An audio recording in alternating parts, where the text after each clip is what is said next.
Hi everyone, Anthony Fantano here, the internet's busiest music nerd, and it's time for a review, Mr. Andy Stott, Luxury Problems. There's a storm outside, and I'm sort of, just doing what I do in the storm because I don't have anything else to do in the storm other than wait it out.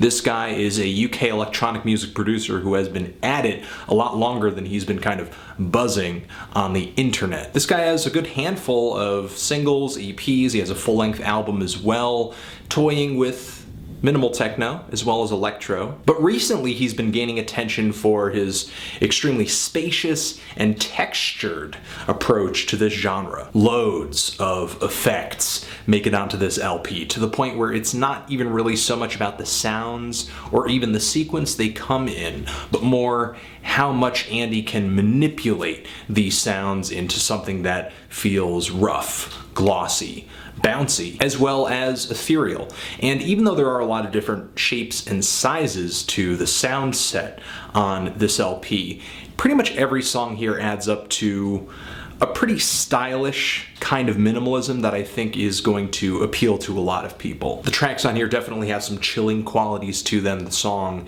Expecting is very kind of droney, has a very ambient and stormy quality to it. While it is quiet, there are elements of just rumble and distortion to the lower frequencies in this track. I mean, it's easygoing, but it also has an edge. And there's some pretty ambient intros to these tracks too before the inevitable beat or pattern comes in. Some pretty vivid stuff, especially on the song Hatch the Plan, which has kind of a sour, dissonant quality to it. It sounds like Andy took sounds from a horror movie, a bunch of crickets outside making noise, and like an air conditioner, and just kind of compressed them on top of each other until they became this somewhat monolithic, eerie thing, that sounds a lot more interesting than I just made it sound. Overall, to me, listening to this album is like walking through a mall where every single store is a clothing store and white from floor to ceiling, and all the clothes are expensive,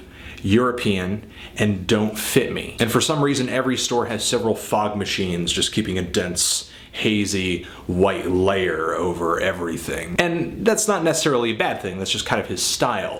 While a lot of songs on here do have kind of a murky feel to them, they don't so much branch into the otherworldly category. For the most part on this album, Andy Stott stays very in touch with civilization. A lot of parts on this LP are even dance floor worthy, like the very funky Sleepless, one of my favorite tracks on this entire LP, and the song Up the Box. Toward the end of that song, there's a breakbeat that Andy Stott chops up and places carefully until the song kind of ends. So yes, definitely more in touch with civilization, unlike another dub techno classic, Puerto Ric's Biokinetics, which has much more of an ambient and kind of mind-numbing application to it. And this could also be compared in the same way to the Pass Me By EP that Andy Stott released last year, which had much more mind-bending sounds on it, was way heavier, much more abstract. This new album kind of follows suit with the EP Andy put out after Pass Me By, which was much more straightforward with its beats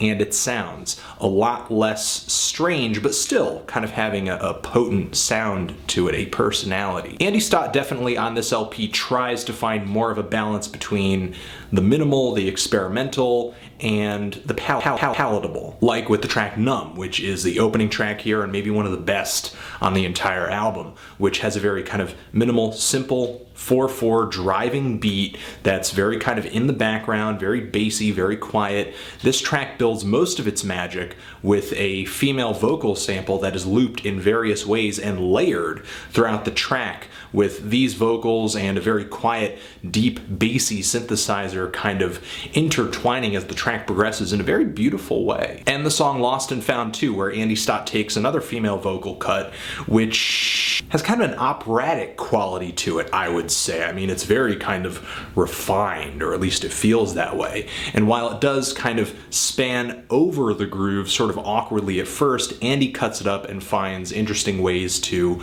work it into the beat as the song goes on. And I love the way the groove lurks on that track, and this voice just kind of becomes this beautifully piercing thing just shining right through this very dark atmosphere. However, there are spots on this LP I'm not very into at all, like the song Hatch the Plan. While I do like the intro on that song, the vocal sample that he uses on that track, and Andy Stott sticks exclusively to female vocal samples on this entire LP, though I'm pretty sure that they're all not being sung by the same person, because this track has a vocal sample that does not feel well executed at all. Like, it's just technically not good singing. And the title track feels the same way to me as well, although I do like the beat behind that song a little bit more, despite some haphazard synthesizers kind of bouncing their way through the song. And the song Up the Box, while the breakbeat toward the end of the track does make the track pop out among the other 7 on here, the whole breakbeat quality of the track does kind of interrupt the overall feel of this LP. Not only that, but the execution of this breakbeat kind of comes off really, really mild. Still, not a lot of issues. I did not enjoy this as much as the EPs that I heard last year, which I foolishly admit I did not review because I was just...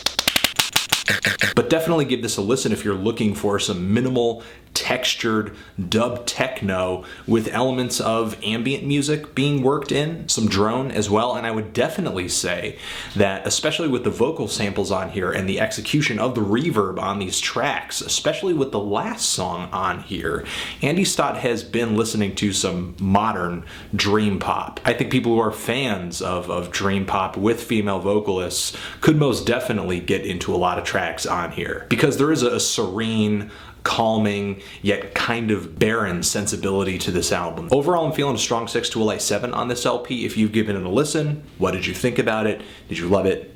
Hate it? Why? And what should I review next?